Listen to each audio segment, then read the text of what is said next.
¡Qué mierda!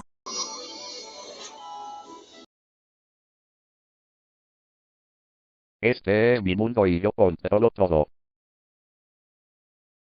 El Plexpero nos hace hacer cosas raras.